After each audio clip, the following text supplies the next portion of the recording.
आज हम बात करेंगे महाराष्ट्र की सियासत के उस ताजा तड़के की जो हर किसी को हैरान कर रहा है। क्या आपने सुना? उद्धव ठाकरे और देवेंद्र फडणवीस, दो पुराने सियासी दुश्मन, एक कमरे में 20 मिनट तक बंद रहे। जी हाँ, वो उद्धव ठाकरे जिन्होंने फडणवीस के एक ऑफर को मजाक कहा था, अब उसी फडणवीस से मिलने पहुंच गए, वो भी अपने बेटे आदित्य और विधायकों के लाभ लश्कर के साथ। तो सवाल ये है, क्या ये मुलाकात सिर्फ मराठी भाषा और हिंदी थोपने के मुद्दे पर थी, जैसे शिवसेना यूबीटी दावा कर रही है, या इसके पीछे कोई बड़ा सियासी खेल चल रहा है? क्या उद्धव ठाकरे और फडणवीस फिर से दोस्त बन सकते हैं? और सबसे बड़ा सवाल, क्या एकनाथ शिंदे की सियासी जमीन खिसकने वाली है? अगर आप भी इन सवालों के जवाब जानना चाहते हैं तो इस वीडियो को अंत तक देखिए, क्योंकि महाराष्ट्र की सियासत का असली मसाला अभी बाकी है। चलिए पहले उस मुलाकात की बात करते हैं जिसने महाराष्ट्र की सियासत में भूचाल ला दिया। उद्धव ठाकरे और देवेंद्र फडणवीस की 20 मिनट की बैठक विधान परिषद के सभापति राम शिंदे के कक्ष में हुई। शिवसेना यूबीटी का कहना है कि ये मुलाकात मराठी भाषा और त्रिभाषा नीति के मुद्दे पर थी। उद्धव ने फडणवीस को एक किताब भी भेंट की जिसका नाम है why should Hindi B imposed. उनका कहना है कि वो चाहते हैं कि फडणवीस इस किताब को त्रिभाषा नीति की समीक्षा करने वाली समिति के अध्यक्ष नरेंद्र जाधव तक पहुंचाए। लेकिन दोस्तों, क्या इतनी सी बात के लिए उद्धव ठाकरे अपने बेटे आदित्य और तमाम विधायकों के साथ फडणवीस से मिलने जाएंगे? सियासत इतनी सीधी में ही होती। ये मुलाकात उस वक्त हुई जब महाराष्ट्र में मराठी बनाम हिंदी का मुद्दा गरमाया हुआ है, और इस मुद्दे पर एकनाथ शिंदे, जो खुद को असली शिवसेना का नेता कहते हैं, पूरी तरह खामोश है। मराठी भाषा और हिंदी थोपने का मुद्दा महाराष्ट्र की सियासत में हमेशा से संवेदनशील रहा है। हाल ही में राज ठाकरे की महाराष्ट्र नवनिर्माण सेना और उद्धव ठाकरे की शिवसेना यूबीटी इस मुद्दे पर एक साथ आए हैं। दोनों ने 20 साल बाद एक मंच को साझा किया और मराठी मानुष के हक की बात की।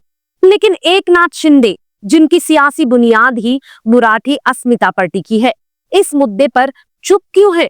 क्या उनकी खामोशी उनकी सियासी कमजोरी को दिखाती है, या बीजेपी जानबूझकर उन्हें किनारे कर रही है? चलिए अब बात करते हैं एकनाथ शिंदे की। 2022 में शिंदे ने उद्धव ठाकरे के खिलाफ बगावत की और बीजेपी के साथ मिलकर सरकार बनाई।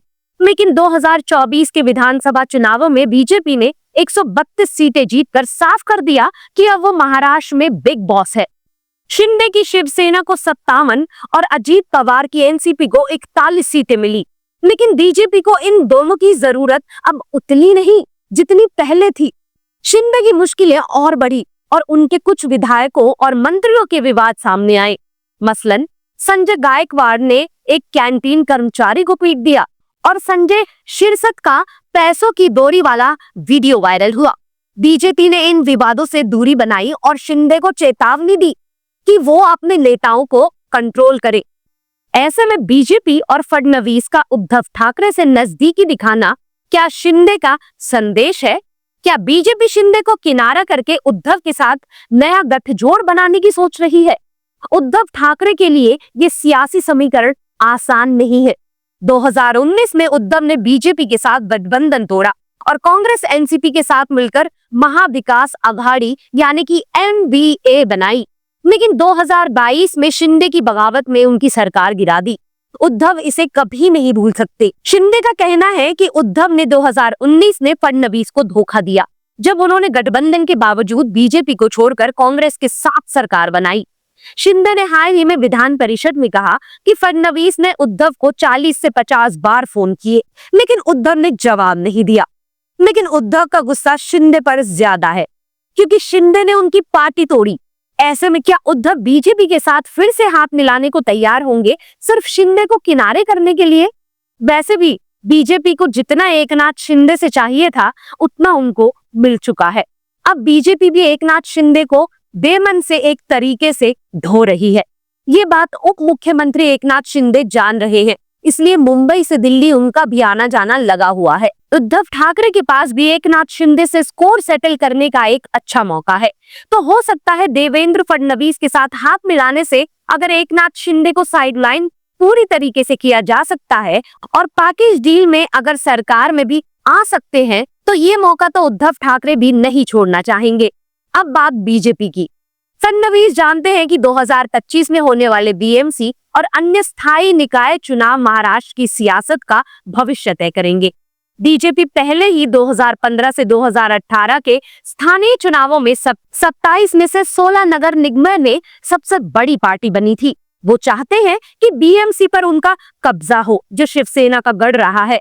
लेकिन उद्धव और राज ठाकरे की नजदीकी बीजेपी के लिए खतरा है। अगर ये दोनों मिलकर मराठी वोट को एकजुट करते हैं तो बीजेपी की राह मुश्किल हो सकती है। इसलिए फडणवीस उद्धव से दोस्ती का हाथ बढ़ाकर मराठी वोट को बांटने की कोशिश कर सकते हैं। इस पर अलग अलग पार्टियों की अलग अलग प्रतिक्रिया है। जैसे कांग्रेस नेता राहुल गांधी ने महाराष्ट्र चुनावों में मैच फिक्सिंग का आरोप लगाया और कहा कि बीजेपी ने सारी मशीनरी का इस्तेमाल किया। एनडीए की हार के बाद कांग्रेस को अपनी संगठनात्मक कमजोरी पर काम करना होगा।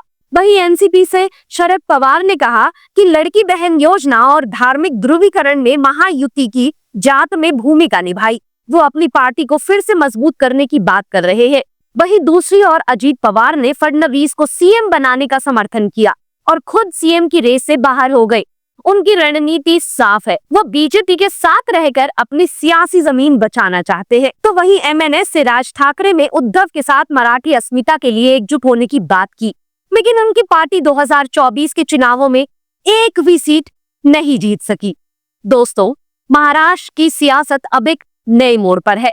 उद्धव ठाकरे और फडणवीस की मुलाकात सिर्फ एक किताब देने की औपचारिकता नहीं थी, ये एक सियासी संदेश था।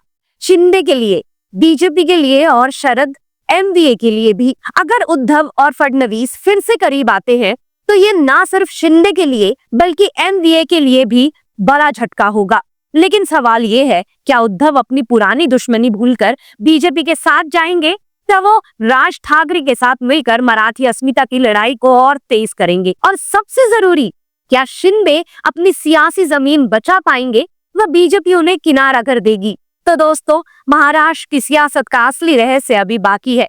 क्या उद्धव ठाकरे और देवेंद्र फडणवीस, क्या ये मजाक एक नया गठबंधन बनेगा या सिर्फ एक सियासी चाल है जिसका मकसद एकनाथ शिंदे को टेंशन देना है? जवाब जानने के लिए हमारे चैनल बायोलिटिक्स को सब्सक्राइब करें, नोटिफिकेशन बेल दबाएं और इस वीडियो को लाइक और शेयर करें। आपकी राय क्या है? क्या उद्धव और फडणवीस फिर से दोस्त बन सकते हैं? कमेंट में बताइए और अगले वीडियो में हम खोलेंगे महाराष्ट्र की सियासत का एक और पर्दा। तब तक जय हिंद।